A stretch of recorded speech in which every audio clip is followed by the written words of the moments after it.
एक समय की बात है, प्रीता नाम की एक लड़की अपनी माँ सरला के साथ मुंबई जैसे बड़े शहर में रहा करती थी। पापा की मौत के बाद प्रीता ने अपना घर पूरा संभाला हुआ था, जो कि सैलून में जाकर ब्यूटिशियन का काम करती थी, जिससे उसका घर चलता था। तभी एक दिन अचानक पड़ोस में ही एक करण नाम का लड़का अपने माता पिता के साथ रहने आता है, जो कि एक मुस्लिम परिवार से ताल्लुक रखता था। वो शहर में नए थे, इसलिए करण अक्सर शहर के बारे में कुछ जानकारी हासिल करने के लिए प्रीता के घर पहुंच जाया करता था। और इसी तरह बीतते समय के साथ साथ दोनों एक दूसरे के काफी अच्छे दोस्त बन गए थे। और ना जाने कब दोनों की दोस्ती प्यार में तब्दील हो गई, पता ही नहीं चला। लेकिन दोनों ही अलग अलग धर्म से बिलोंग करते थे और धर्म के नाम पर दोनों की ही फैमिली बहुत सख्त थी। जब दोनों ने ही अपने इस प्यार के बारे में अपने फैमिली मेंबर्स को बताया, तो दोनों के ही फैमिली मेंबर्स उन पर भड़क उठे।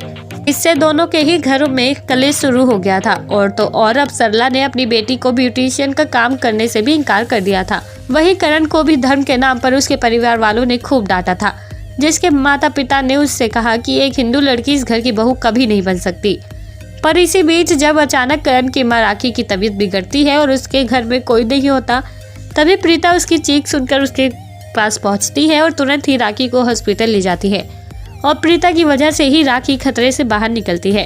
प्रीता की ये खूबी देखकर राखी इम्प्रेस हो गई थी और उसी वक्त उसके मन से धर्म नाम का शब्द निकल गया था। इसीलिए उसने हॉस्पिटल में ही प्रीता से कह दिया कि वो उसे अपने घर की बहू बनाने को तैयार है और वो घर के दूसरे लोगों को भी इस बात के लिए मना लेगी।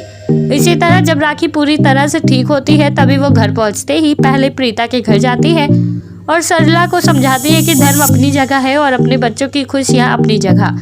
उनकी खुशियों के बीच हम धर्म की दीवार पैदा कैसे कर सकते हैं?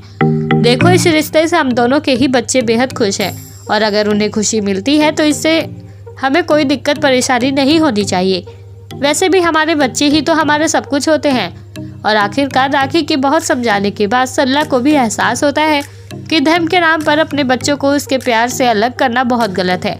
इसीलिए उसी वक्त राखी और सरला अपने दोनों बच्चों का रिश्ता तय कर देते हैं। वो दिन करण और प्रीता के लिए यादगार दिनों में से एक रहा था और इसलिए प्रीता उसी दिन आस पड़ोस के सभी लोगों को अपने घर दावत के लिए बुलाती है, जिस दावत का नाम रखा जाता है दावत ए इश्क, क्योंकि ये दावत करण और प्रीता के प्यार के लिए थी। जिस दावत में आस पड़ोस के कई लोग शामिल होते हैं और दावत का खूब मजा लेते हैं।